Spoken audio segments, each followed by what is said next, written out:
Couple comments from me. Every time Joe Biden says something about tax policy, I have to go back and write another riff to rebut all of his falsehoods. I'm so tired of this game. Today in Scranton, Biden put out yet another phony tax talking point paper with untruth after untruth. It's pure class warfare. Millionaires are bad. Billionaires are worse. And if somebody makes $1 million, some middle or lower income family loses $1 million. But that's not how our capitalist economy works. It is not a zero-sum game.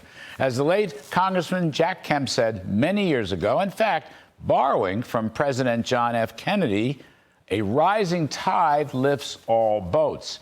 Incentives matter. If you encourage work and investment with lower tax rates, you will get more work and investment. As Art Laffer has said thousands of times, tax something less, you get more of it. Tax something more, you'll get less of it. Economic returns after tax and after inflation matter for individual or business economic decisions. So Biden's latest so-called tax fact sheet is just so utterly, completely wrong factually. I mean, it's okay to have your own opinion about how the world works, but it's not okay to make up your own factoids. So this whole Biden diatribe against Donald Trump's 2017 tax cuts is completely wrong. I just put out a few facts because I've done this so many times, and it's such a wearying exercise. But here it goes. For the entire Trump term, real weekly earnings for typical working class families went up 9.2%. That is for the entire Trump term. So far, under Joe Biden, 3 years plus, they've actually fallen 4.5%. That's middle class wages. The biggest gainers from the Trump tax cuts were the middle and lower income earners, the bottom quintiles. In fact, the lowest 20% had the biggest gain. Then poverty dropped all the way down to a record low of 7.8% under Trump. Under Biden so far, poverty is 12.4% of the workforce. Unemployment for blacks, for Hispanics, Asians, and women dropped to record lows under Trump.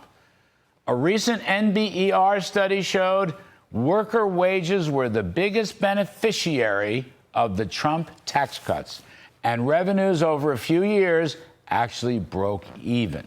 Biden is blathering on that corporations don't pay taxes, only the wealthy benefited.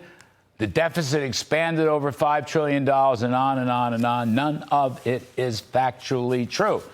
By the way, no administration has given out so many tax credits and subsidies through the tax code than the Biden's Green New Deal misnamed Inflation Reduction Act, which has kept the budget deficit at around $2 trillion as far as the eye can see, and one of the greatest corporate welfare slush funds in history. And incidentally, wealthy people living in the cities and suburbs on the East and West Coasts screamed like stuck pigs when Trump lowered the SALT tax deduction to only $10,000. And that's why the percentage income gains for the middle and lower were better than for the upper end. Meanwhile, Joe Biden wants to roll back all of the Trump tax cuts and institute various wealth taxes on unrealized capital gains and other asset confiscation that probably will come to about a $5 trillion tax hike.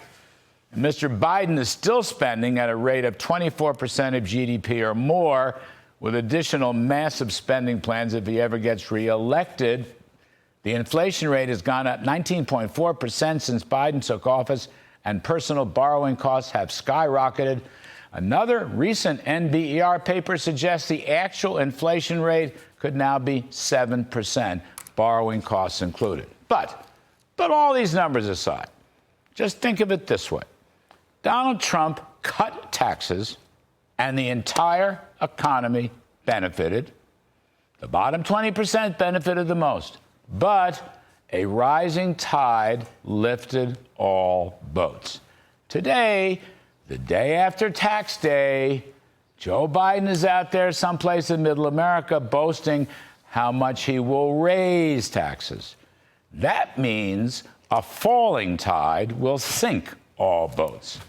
What a loser's message. But I'm sure this is not the last time I'm going to have to write this article. All right, that's my turn.